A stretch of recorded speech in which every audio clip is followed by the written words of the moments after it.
Bismillahirrahmanirrahim. Assalamualaikum warahmatullahi wabarakatuh. Pada kesempatan kali ini kita akan mempelajari bersama-sama tentang apa itu set atau himpunan. Baik, langsung saja. Apa yang dimaksud dengan himpunan atau set? A set is a collection of distinct objects. Jadi set itu atau himpunan itu merupakan sekumpulan dari objek-objek yang berbeda di situ. Kemudian sebuah objek di dalam himpunan itu disebut dengan elemen ya, dari himpunan tersebut. Jadi anggota ya, yang ada di dalam sebuah himpunan ya, itu disebut dengan elemen. Dan elemen-elemen di situ nanti tidak boleh ada yang sama atau sifatnya unik gitu ya.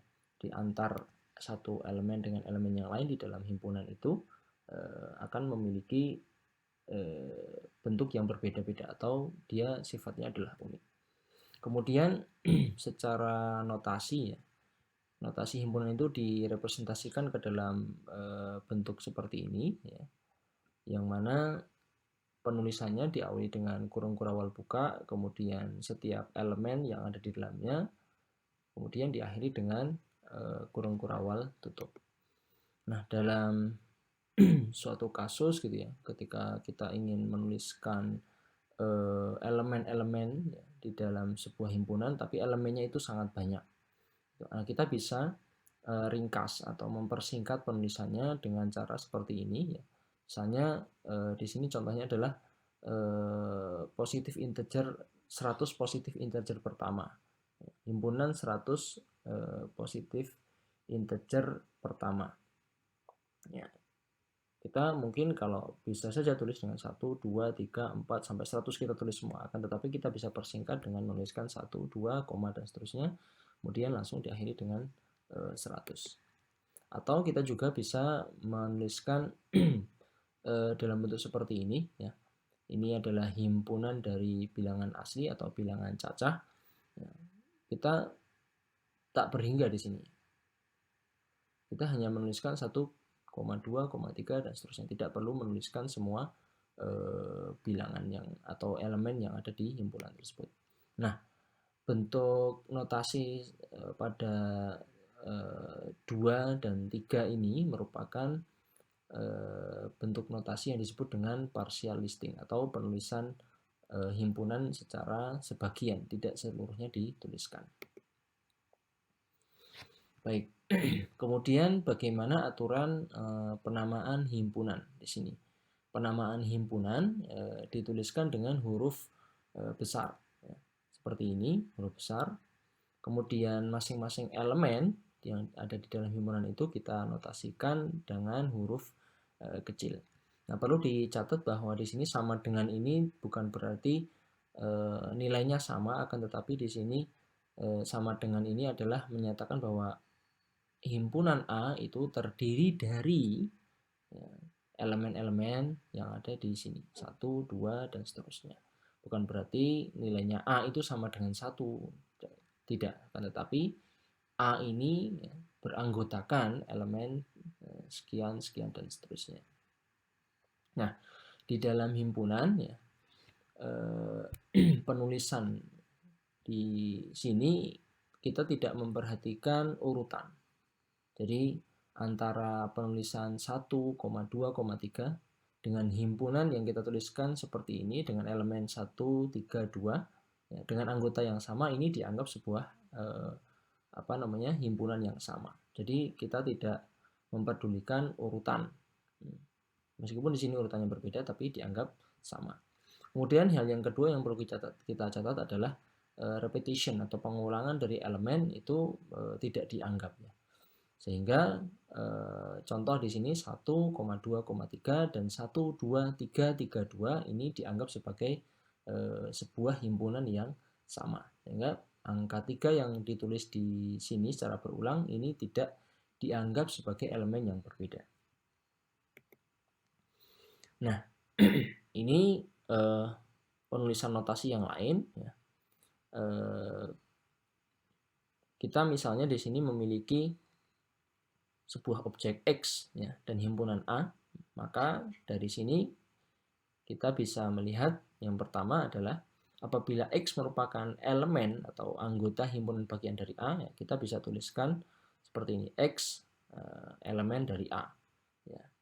Atau kalau dalam bahasa Inggris ini ada traits X belongs to A, yang mana menandakan bahwa X itu merupakan elemen atau anggota dari himpunan A. Kemudian yang kedua, apabila X ini, ya, objek X atau elemen X ini bukan bagian dari A, himpunan A, maka kita bisa menuliskan seperti ini. X bukan elemen dari E-nya ini dicoret. Yang berarti di sini dalam bahasa Inggris misalnya X does not belong to A. Nah, ini contohnya misalnya kalau kita punya A itu merupakan himpunan dari bilangan misalnya positif 100 integer 100 pertama bilangan positif integer gitu ya. Atau bilangan integer positif ya. Ya, ini 1 sampai 100 berarti sehingga kita katakan 5 merupakan elemen ya, atau 5 belongs to A gitu kan. 5 ini merupakan elemen atau anggota dari himpunan A. Dan kita katakan 102 ini bukan elemen dari himpunan A. Kemudian juga selain itu kita punya istilah namanya empty set atau null set yang disimbolkan seperti ini atau himpunan kosong kalau dalam bahasa Indonesianya. Ya. Contohnya the set of natural numbers less than 1.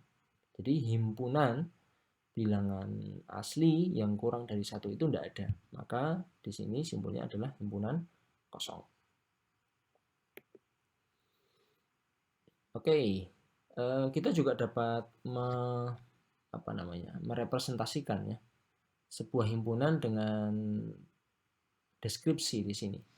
Ya, contoh di sini sebuah deskripsi misalnya himpunan A itu terdiri dari seperti ini, misalnya tulisannya seperti X, kemudian pipe, kemudian X satisfies this condition, X memenuhi kondisi tertentu. Ya, misalnya seperti ini kita memiliki himpunan A di mana X itu merupakan elemen dari bilangan bulat. Z ini adalah bilangan bulat, X elemen bilangan bulat, di mana bilangannya ini range-nya antaranya kurang lebih besar dari sama dengan 1 dan kurang dari sama dengan 100. Nah, ini adalah kondisi yang memenuhi syarat di sini. Nah, ini tadi dikatakan Z ini adalah integer atau bilangan bulat ya.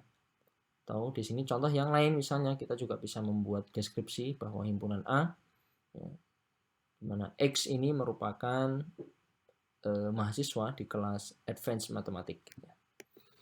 Nah, dari notasi ini ya, kita bisa lihat ada dua bagian. There are two parts. The first part ya, part yang pertama variabel X ini dikatakan elemen dari himpunan yang mana X ini ditulis sebelum tanda pipe di sini ya, representing any elements of the set. Jadi dia merepresentasikan suatu elemen di dalam set, elemen apapun di dalam himpunan itu ya direpresentasikan dalam bentuk variabel X. Kemudian setelah tanda pipe di sini ada namanya property. Ya, dia mendefinisikan elemen dari himpunan tersebut. Baik, nah ini penjelasan tentang number system. Ya, kita memiliki semacam beberapa himpunan bilangan di sini. Yang pertama ada n, yang mana n ini merepresentasikan natural number atau bilangan cacah atau juga bilangan asli, misalnya 0, 1, 2, 3. Kemudian z ini merepresentasikan bilangan bulat ya, atau integer, mana misalnya ini negatif 2, negatif 1, 0, 1, 2 dan seterusnya. Kemudian Q ini merepresentasikan bilangan rasional ya. Ini ada bentuk-bentuk pecahan di sini, ada 3/4, bentuk desimal juga ada di sini. Kemudian R ini bilangan real, yang mana R ini mencakup semua. Baik, kita mulai ke contoh sekarang. Ya. Kita lihat kita memiliki 4 himpunan. Ada himpunan A yang terdiri dari 1357, himpunan B 12359, himpunan C 3157 dan D 2910. Nah, di sini kita punya A itu sama dengan C. Yang mana A ini equals atau sama dengan C. Karena apa? Kita lihat di sini himpunan-himpunan anggotanya dari elemen dari himpunan A ini sama dengan elemen-elemen yang ada di himpunan C. Sebagaimana kita juga perhatikan tadi di slide sebelumnya, urutan di sini meskipun urutannya berbeda, akan tetapi elemen-elemen anggotanya sama, maka dia dikatakan equal atau sama dengan. Jadi both containing the same elements, dia memuat elemen-elemen yang sama. Kemudian yang kedua, ini ada bentuk seperti ini dikatakan sebagai subset. Maka simbol ini ya, ini kita membacanya adalah A itu subset dari B. Yang ini menunjukkan bahwa setiap elemen dari A, setiap anggotanya A itu juga menjadi anggotanya B. Maka A itu adalah subset dari B. Kita lihat di sini, setiap anggota dari setiap elemen ya, atau anggota dari himpunan A itu pasti menjadi anggotanya B. 1 juga ada di sini, 3 ada di sini, 5 ada di sini, 7 juga ada di sini. Itu dikatakan subset. Kemudian di sini ada not subset atau bukan subset, bukan bagian dari. Di sini B is not a subset of A, as not every element of B is in A. Kita katakan tidak setiap elemen yang ada di B ini ada di A. Kalau tadi kan setiap elemen yang ada di A ini ada di B, maka dikatakan A itu subsetnya B. Kalau sekarang B itu bukan subsetnya A, karena tidak semua elemennya B itu menjadi anggota dari himpunan A. Bisa dipahami ya, semoga. Kemudian di sini ada D is not subset of C, sama. D ini juga bukan subsetnya C, karena setiap elemennya yang ada di D sini ya, bukan merupakan elemen yang ada di C. Oke, nah kita di dalam set atau himpunan itu kita memiliki beberapa operations. Yang pertama adalah intersection. Intersection itu apa? Intersection itu lebih tepatnya kalau di Indonesia adalah padanannya irisan. Jadi ada beberapa anggota dari A, misalnya A irisan B, berarti ada anggota dari A dan juga menjadi anggota B. Begitu juga sebaliknya, ada anggota B menjadi anggota A. Kemudian ada union ini adalah gabungan. Kita gabungkan antara himpunan A dan himpunan B. Kemudian ada juga yang ketiga adalah relative complement, yang mana relative complement ini misalnya ini membacanya adalah anggota elemen himpunan A itu jadi ini anggota-anggota himpunan elemen A yang tidak menjadi anggota himpunan B. Kemudian juga yang terakhir ada komplement. Misalnya kita memiliki U merupakan universal set ya, dan B ini merupakan subset dari U, maka kita katakan UB di sini maksudnya apa ya? Jadi kita katakan bahwa anggota elemen U yang tidak menjadi anggota elemen B. Jadi selain dari anggota elemen B di luar B yang masih masuk dalam U itu adalah komplement. Oke, kita masuk ke cardinality. Jadi cardinality itu apa? Kalau dalam bahasa Indonesia adalah kardinalitas, yaitu kardinalitas dari sebuah himpunan adalah ukuran dari himpunan itu sendiri. Kemudian untuk himpunan yang sifatnya terbatas, the cardinality is the number of members it contains. Maksudnya apa? Maksudnya adalah kardinalitas itu merupakan atau direpresentasikan berdasarkan cacah anggota himpunan tersebut. Misalnya kita lihat di bawah sini ya, atau di sini penulisannya S gitu ya. Misalnya cardinality is a set S, jadi cardinalitas dari sebuah himpunan S itu ditulis dengan S dengan tanda mutlak gitu ya. Kemudian di sini kita lihat contohnya the cardinality of the set S itu misalnya 1 2 3, maka dikatakan cardinalitasnya S itu sama dengan 3. Karena di sini S ini ada 3 elemen atau 3 anggota di sini. Oke, kita masuk ke diagram Venn.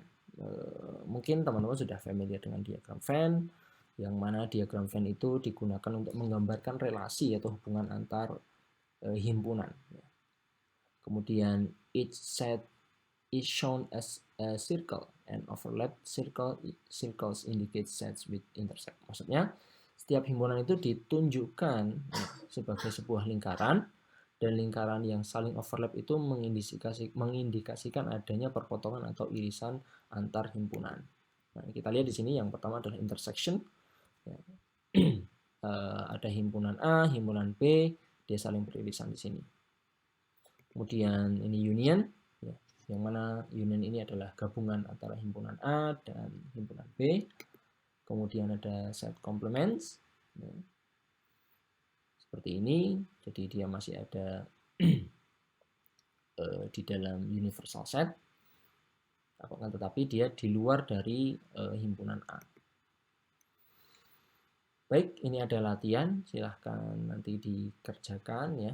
Dan baik, terkait dengan penerapan himpunan di dalam bahasa pemrograman R, insya Allah kita akan bahas di video selanjutnya. Terima kasih. Assalamualaikum warahmatullahi wabarakatuh.